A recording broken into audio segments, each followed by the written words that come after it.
Good morning, afternoon, good evening, good night. My name is Aaron Kreider, and I've gathered you all here today so that we can speak a bit about the coral reefs, some of the horrific damage that's being done to them, and what we can do to circumvent that and in our daily lives to make a difference in regards to that. So in the past decade or so, over half of the coral reefs in the world have actually been destroyed.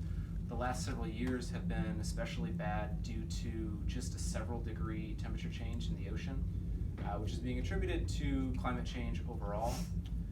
A lot of this is also due to effect from overfishing, which has a drastic effect on it. There are minor effects that are being done from ships running aground, small little oil disasters, all sorts of things of that nature.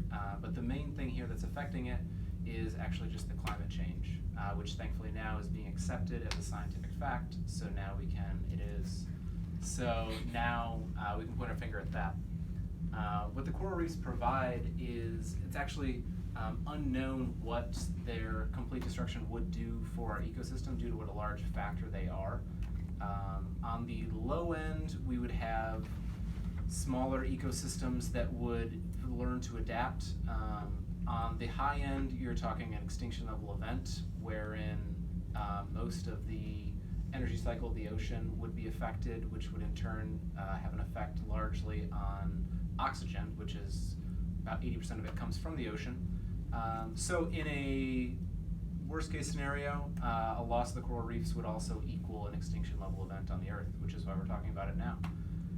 But one of the things that the coral reefs do, they protect the coastline. A lot of the times you'll see we're now having to build artificial breaks on the shores, which slow down the waves that are coming in. So what happens is once these coral reefs are gone, they start to die, they break down and dissipate.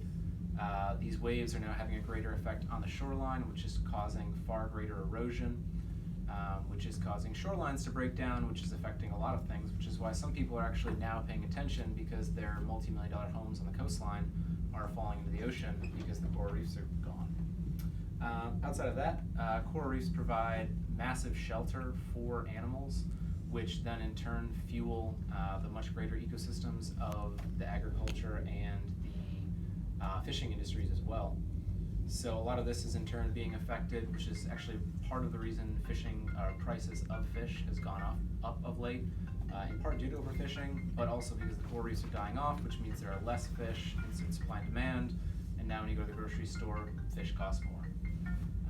Yes, true story.